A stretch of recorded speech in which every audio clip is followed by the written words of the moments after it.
Let's go started by seeing where Elsa is right now. Still a tropical storm, just barely below a hurricane though. 65-mile-an-hour winds moving off to the north. It's eventually going to start to get more of that northeasterly trajectory as it starts to interact with an upper level system across the Great Lakes.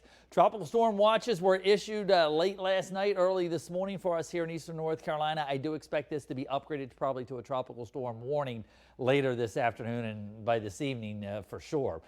This is where it's currently located right now. You kind of see that center making its way up, kind of paralleling I-75 in Florida, headed in towards Georgia. And this has been an east side weighted storm where a lot of the dry air has been wrapping in on the west side of the system, and most of the thunderstorm action has been further off towards the east. In fact, you'll notice already starting to see some of that moisture flowing up out of the Atlantic into the storm system here, and that's what I'm concerned that as it comes up along the eastern seaboard, we're going to start to be able to tap into that moisture on the Atlantic side of things.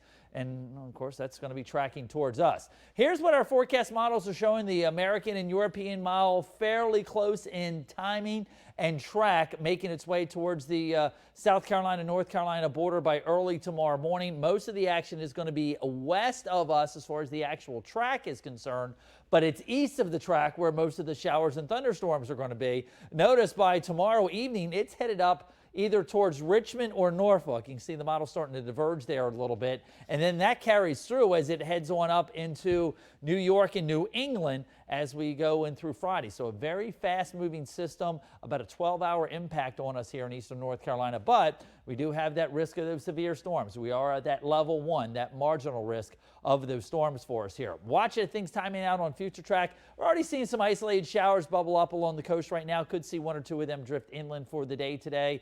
Upper 80s to 90s, so it's a continuation of the weather we've had. We will watch those clouds thicken up overnight tonight. By first thing tomorrow morning, you'll notice Duplin, Onslow County, that first band starting to move in, and we'll see the heavier bands moving from southwest to northeast across the area.